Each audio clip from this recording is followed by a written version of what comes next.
임플란트 주변 염증은요, 증상이 없어요. 이걸 느끼는 건 정말 어렵거든요. 안 아프다고 안 오시거나 아니면 뭐 비정기적으로 오고 싶을 때만 오거나 이렇게 하시면 정말 임플란트가 안 좋아져서 오실 때가 꽤 많이 있거든요. 어머니 아버님들이 좀 이렇게 오해하시는 분이 계세요. 아니 너희들 그냥 돈 벌려고 하는 거 아니야? 뭐 그렇게 오해하시는 분들 계시는데, 사실 정기 점검은 치과 운영에 있어서 큰 도움이 되진 않아요. 시간이라든지 인력이 오히려 치과에서는 더 마이너스가 될 수가 있어요. 안녕하세요. 여러분의 치아를 리셋해드리는 부산 리셋치과 대표원장 나인채입니다. 오늘은 이제 전체 임플란트 수술을 받으신 분들을 위해 영상을 준비했습니다. 전체 임플란트 수술을 받으신 뒤에 임플란트 부작용이 생기면 어쩌냐, 임플란트 오래 사용하지 못하면 어쩌냐 하고 걱정하시는 분들이 많죠. 그래서 오늘은 전체 임플란트 수술을 받으신 뒤에 관리하는 방법에 대해서 제가 말씀드릴 거예요. 수술이 끝났다고 해서 모든 것이 다 끝난 게 아니죠. 지금부터 시작이라고 생각하시면 돼요. 제대로 관리하지 않으면 임플란트 주변 잇몸뼈가 녹거나 그걸로 인해서 임플란트가 흔들리는 임플란트 주위염, 이게 생겨가지고 임플란트를 다시 해야 되는 경우도 생깁니다. 그와 반대로 이걸 잘 관리만 하면 새로 찾은 편안한 미소와 식사를 이제 평생 즐기실 수 있는 거죠. 임플란트는 그래서 우리가 반영구적으로 쓸 수 있다라고 말씀드리기도 합니다. 지금부터 제가 직접 임상에서 경험한 실제 사례들과 함께 전체 임플란트 후 관리 요령과 주의사항을 하나씩 진솔하게 말씀드릴게요. 끝까지 함께 해주세요. 결론부터 말씀드리자면 전체 임플란트 수술 후 지켜주셔야 하는 관리법은 몇 가지 안 됩니다. 전체 임플란트 수술을 받으신 직후 딱 4가지만 지켜주시면 돼요. 이 4가지만 지켜주시면 부작용이 생기지 않기 때문에 너무 걱정하지 않으셔도 괜찮습니다. 자, 지금부터 하나씩 설명드려 볼게요. 첫 번째, 가장 중요하죠. 철저한 구강위생 관리예요. 간혹 임플란트 수술 후에 관리를 아예 놓아버리는 분들이 계세요. 연구치니까 괜찮겠지라는 아니라는 생각 때문에 확 그냥 놓아버리신 거예요. 아니면 너무 고생했으니까 지금부터 좀 쉬어야지, 이런 생각을 하시는데, 그러시면 절대 안 됩니다. 임플란트를 하셨다 하더라도 철저한 구강 관리는 필수입니다. 이건 무조건 하셔야 돼요. 당연히 식사 후에 양치질은 꼭 해주셔야 되고요. 그와 별개로 또 부가적인 구강 관리도 꼭 해주셔야 됩니다. 임플란트 주위에도 음식물 찌꺼기가 많이 끼고 치태가 생기기 쉽기 때문에 자연치아 때보다 훨씬 더 부지런히 닦아주셔야 되는 거예요. 부드러운 칫솔로 잇몸 라인을 따라서 마사지 하듯이 닦고, 그리고 임플란트 사이사이는 치간칫솔이나 칫솔 같은 보존품을 꼭 사용해 주셔야 돼요. 필요하다면 그 물로 분사되는 워터픽 같은 것도 도움이 됩니다. 그래서 보통 이제 임플란트는 이제 안 써보니까 대충 양치해도 되겠지라는 생각을 하시는데, 이건 정말 위험한 생각이에요. 아니 오히려 내 치아와 똑같이 아니면 그 이상으로 더 신경을 많이 써주셔야지 임플란트를 평생 쓸 수 있는 거예요. 임플란트는 썩지는 않지만은 임플란트 주위의 염증은 정말 잘 생길 수가 있거든요. 가장 큰 문제는 임플란트 주변에 염증이 생기면 얘가 통증이 전혀 없습니다. 증상이 거의 없어요. 이거는 이제 병원에서 이제 의사들이 보기 전에는 전혀 알 수가 없거든요. 안 아프니까 뭐 상관없겠지 하고 그렇게 방심하시면 절대 안 되시는 거죠. 이게 임플란트 주위 염증이 뭔가 증상이 나타나기 시작했을 때는 임플란트 수명이 거의 다 될 때쯤 증상이 나타나요. 그래서 꼭 관리를 잘 해주셔야 되는 거예요. 두 번째는 올바른 식생활 유지예요. 임플란트 수술 후에 평소에 드시지 못했던 음식을 마음껏 드시고 싶은 마음에 치아 건강에 좋지 못한 음식을 아주 과도하게 맛있게 꽉꽉 드시는 분들이 계세요. 안 좋은 습관 역시 장기적인 임플란트 수명에는 아주 큰 영향을 줄 수가 있습니다. 물론 이제 임플란트가 굉장히 힘이 좋기 때문에 질긴 음식도 얼마든지 드실 수 있지만, 과유불급이라고 해서 너무 무리해서 딱딱한 음식을 씹는 습관은 당연히 꼭 피하셔야 돼요. 특히 임플란트는 위에서 씹는 힘은 강하지만 옆에서 이렇게 치는 비튼 힘에는 약하기 때문에 딱딱한 과일씨, 뼈, 마른 오징어, 특히 이 오징어나 육포 같은 포 종류가 굉장히 안 좋아요. 이 음식은 꼭 조심하셔야 됩니다. 고기는 가능하면 잘게 썰어서 드시는 게 좋고요. 그래도 고기는 그냥 뭐 드셔도 될 것 같은데. 고기 마음껏 드시고, 사랑니 부근처럼 어금니 임플란트를 하시는 분들은 한쪽으로만 씹으시면 그쪽 치아는 임플란트가 약해질 수 있기 때문에 꼭 양쪽으로 골고루 씹으셔야 돼요. 한쪽으로만 씹으시면 치아는 임플란트에도 안 좋긴 하지만은 얼굴 형태도 좀 틀어지겠죠. 안 좋잖아요. 그래서 꼭 양쪽으로 다 쓰셔야 됩니다. 또 이를 꽉 악무는 습관 있죠. 운동할 때 꽉 무는 습관이나 이가를 바득바득 하시는 분들은 이 또한 이제 임플란트나 우리 치아에도 안 좋기 때문에 뭐 주무실 때 나이트 가드 같은 마우스피스를 사용해가지고 임플란트나 또 우리 치아에 과도한 힘이 실리지 않도록 하는 것도 좋은 방법입니다. 세 번째, 흡연을 하셔야 되는 거예요. 담배 안 좋죠. 흡연은 잇몸 건강을 악화시켜가지고 임플란트 주위염이나 우리 잇몸뼈 소실을 일으킬 수가 있어요. 흡연이 임플란트에 영향을 줘봤자 얼마나 영향을 주겠어 라고 생각하시는 분들이 계시죠. 흡연하고 임플란트 건강하고 관련된 그 논문은 이미 많이 나와 있고요. 저도 이제 임상에서 환자분들을 뵙다 보면 담배를 안 태우시는 분들하고 흡연하신 분들 사이에는 수술 후에 잇몸이 낫는 과정에서 좀 차이가 좀 보여요. 수술을 하신 후에는 당연히 당연히 좀 금연을 하시는 게 좋죠. 왜냐하면 잇몸이 잘 아물어야지 안쪽 임플란트 염증도 안 생기고 뼈지가 않고 단단히 잘 아무는데, 담배를 태우시면 입안에서 음압이 발생해서 터지는 경우도 있고, 담배 연기 자체가 잇몸 치유 과정에서 안 좋은 영향을 미칠 수 있기 때문에 그건 꼭 조심하셔야 돼요. 저는 보통 이렇게 말씀드려요. 이게 그냥 끊으세요 라고 말씀을 많이 드리죠. 자, 이제 가장 중요한 네 번째입니다. 모든 오신 환자분들한테 항상 이걸 말씀드리는데, 정기 점검하고 꼭 전문가한테 관리를 받는 겁니다. 아까 말씀드린 첫 번째부터 세 번째까지도 정말 중요하긴 하지만, 제가 지금부터 말씀드리는 정기 검진이 가장 중요합니다. 아무리 잘 관리를 하고 닦는다고 해도 우리가 스스로 관리하기 어려운 부분이 분명히 있어요. 하지만 이제 치과에서는 그런 부분까지 다 전용 장비로 관리를 할 수가 있기 때문에 임플란트 주변에 생기는 치석이나 염증을 조기에 발견해서 우리가 관리를 해드릴 수가 있는 거예요.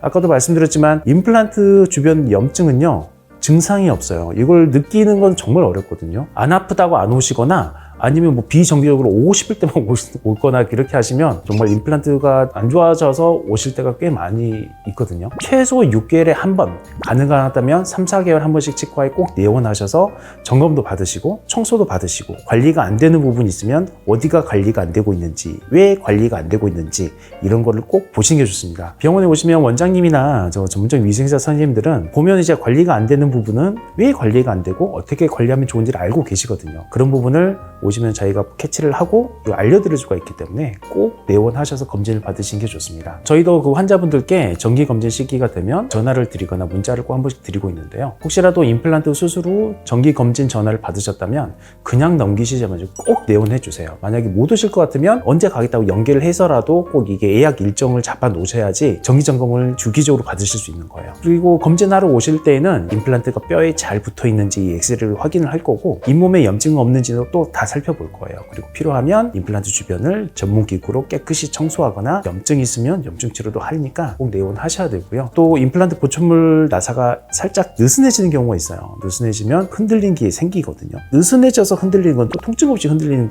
기 때문에 환자분이 또 그냥 안 오신 경우도 계세요. 그런 것도 저희가 보면 보이기 때문에 다시 쪼여준다거나 깨진 곳이 있으면 요걸 이제 수리를 한다거나 하실 수가 있기 때문에 꼭 오셔서 점검 받으시기 바랍니다. 실제로 임플란트 보철물은 계속 사용하다 보면 마모나 파손이 올 수가 있어요. 이때는 이제 교체가 필요할 수도 있거든요. 우리가 진짜 차 타이어를 몇 년 쓰면 주기적으로 한 번씩 교체해야 하듯이 임플란트 위에 씌운 그 보철물도 100% 영구적이진 않아요. 오래 쓸 수는 있지만 마모되고 뭐 파손될 수도 있겠죠. 하지만 이제 이런 걸 우리가 정기 점검할 때 미리미리 체크해 놓으면 조금 깨졌을 때 다듬는다든지 뭐 채워 놓는다든지 할 수가 있기 때문에 쉽게 해결할 수가 있습니다. 그리고 이제 임플란트 주변에서 혹시 냄새가 난다거나 음식을 씹을 때 평소와 다른 느낌이 든다면 정기 검진 시기가 아니더라도 망설이지 말고 바로 치과에 연락 주고 오셔야 돼요. 임플란트 자체가 흔들리는 것 같거나 잇몸이 부어도 임플란트가 뭔가 염증이 생길 것 같은 신호이고요. 임플란트가 이상이 느껴질 때는 하루라도 빨리 내원하시는 게 제일 좋습니다. 늦을수록 치료도 복잡해지고 다시 해야 되는 또 비용 부담도 있을 수도 있고요. 다시 한다고 해서 성공할 수 있는 확률도 또 낮아져요. 그래서 초기 모든 병이 다 그렇겠지만 임플란트 주의염도 초기에 꼭 오셔서 관리받고 치료받고 하는 게 제일 좋습니다. 이분은 이제 하악 전체 임플란트를 이제 성공적으로 완료하고 지금 정기 점검 잘 받고 계시는 환자분이세요. 70대 여성 환자분인데 당뇨가 좀 심하셔가지고 하루에 한 번씩 인슐린 주사를 맞으시는 분이에요. 여기 울퉁불퉁하게 돼 있는 부분이 뼈가 이제 녹은 자리인데 예전에 임플란트를 하셨던 분이세요. 당뇨나 그 관리 부족 때문에 이제 다 빠져서 이제 요 치 하나에 걸어서 이제 틀니를 이제 겨우 사용하고 계셨었죠. 근데 이제 보면 요 아래 하나 남은 치아도 까맣게 염증이 진행돼서 뼈가 없어졌기 때문에 요 치아도 흔들리고 결국 이제 틀니도 사용하기 힘드셔서 마지막으로 이제 임플란트를 다시 한번 해보겠다 해서 오신 분이에요. 근데 이제 당뇨도 심하시고 뼈가 원체 없다 보니까 다른 병원 다 돌아다녀도 이제 안 된다는 말씀 들으셨다가 저한테 오신 분인데, 저는 이제 당뇨가 있다고 해서 딱히 임플란트가 안 된다는 생각은 하진 않고요. 당뇨가 있더라도 적절한 술식으로 임플란트를 잘 마무리하고 적절한 관리가 계속 이루어진다면 얼마든지 잘 사용하실 수 있다고 생각하거든요. 어머님도 이제 한 번 임플란트를 실패하셨던 분이었기 때문에 걱정이 많았지만 이제 할 수 있다고 해서 이제 진행을 했죠. 아래쪽에 안 좋았던 치아는 빼고 이제 아래쪽에 임플란트가 6개가 잘 들어갔고, 위쪽에 안 좋았던 위에 치아도 이제 빼고 치아 2개는 살리고요. 그리고 앞니 2개를 써서 아래는 전체 임플란트, 위에는 임플란트 복합 틀니가 들어가는 그런 케이스죠. 아까도 말씀드렸지만은 적절한 관리가 이루어지면 임플란트는 건강이 안 좋으셔도 얼마든지 할 수가 있어요. 이분이 이제 시술한 지 벌써 이제 3년, 4년이 돼가는데 제일 처음에 했을 때랑 뼈 상태가 전혀 변함이 없고 지금 식사도 굉장히 잘하고 계세요. 제일 처음에 오셨을 때는 정말 수척하셨었거든요. 식사하기도 힘들고 치아도 없으셔서 굉장히 우울하시고 안 좋으셨었는데 지금 오실 때마다 굉장히 웃고 오세요. 살도 많이 오르시고 많이 좀 포근한 인상으로 오시죠. 그리고 이분이 정말 잘하시는 게 병원을 정말 잘 오십니다. 약속을 꼭 지켜서 꼭 오세요. 제가 제일 처음 시작할 때 어머님한테 다른 분들보다 한 번만 더 오시라. 다른 분들이 1년에 2번 치과를 오시면 어머님은 1년에 3번, 4번 오시라. 그거 꼭 말씀드렸거든요. 그것만으로도 임플란트를 잘 쓸 수 있을까라고 의구심을 가지셨는데 결론은 잘 쓰고 계세요. 어머님을 따라서 아버님도 오시고 아들분, 따님 다 오고 계시죠. 지금처럼 있고. 그래서 이렇게 아무리 당뇨가 심하더라도 관리만 잘 하시면 임플란트는 이렇게 유지가 잘 되고요. 이런 임플란트는 이제 평생 씁니다. 저를 1년에 1번 내지 2번 꼭 봐야 된다는 그 전제가 있죠. 또 오실 때마다 이제 양치하기 힘든 부분은 제가 청소도 한 번씩 다 해드리고요. 관리하기 힘든 부분, 또 관리가 안 되는 부분은 이래서 관리가 안 됩니다. 이렇게 양치해 주세요. 라고 계속 가르쳐 드리죠. 제일 처음에 안 좋았던 치아 2개도 지금은 임플란트들이 보조를 해주니까 지금 아주 튼튼하게 잘 회복했어요. 전체 임플란트는 잘 하는 것도 중요한데 더 중요한 건 관리입니다. 아까도 말씀드렸죠.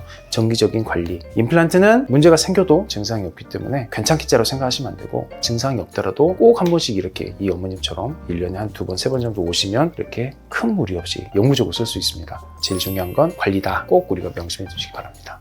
방금 제가 말씀드린 사례를 보셨듯이 같은 임플란트, 전체 임플란트 수술을 받으셨다 하더라도 관리가 어떻냐에 따라서 결과는 정말 하늘과 땅차로 달라질 수가 있어요. 항상 환자분들 오시면 저 초진 때 말씀을 드려요. 임플란트는 한 번 하시면 평생 써야 된다는 생각을 갖고 하시라. 이번 하는 임플란트가 마지막 임플란트라고 생각하고 하시라고 말씀을 드리거든요. 저는 이제 치료 전에도 꼭 정기검진을 강조드리고 치료 후에도 꼭 강조를 드리고요. 또 그것도 부족해서 이렇게 영상을 찍어서 또 당부드리고 있습니다. 꼭 지켜주십시오. 정기검진 자주 잡으면 가끔 이제 어머니 아버님들이 좀 이렇게 오해하시는 분이 계세요. 아니 너 이걸 그냥 돈 벌려고 하는 거 아니야? 뭐 그렇게 오해하시는 분들 계시는데 사실 정기점검은 치과 운영에 있어서 큰 도움이 되지는 않아요. 시간이라든지 인력이 오히려 치과에서는 더 마이너스가 될 수가 있어요. 그래서 대부분의 좀 큰 병원은 정기점검을 안 하는 경우도 많습니다. 그리고 정기점검을 하더라도 원장이 안 보고 직원만 보고 가는 경우도 많은데 원장이 직접 정기점검 보면서 관리해드리고 뭐가 문제가 있고 보는 거는 환자분들이 이걸 평생 쓸 수 있는 임플란트를 만드는 거에 있어서 필수예요. 그래서 그런 오해는 하지 마시고 관리를 안 해서 나중에 뭐 100만 원이 들어가는데 정기점검 오시면 뭐 500원, 1000원으로 충분히 가능한 거잖아요. 꼭 한번 오셔서 관리를 받으세요. 오해하지 마시고.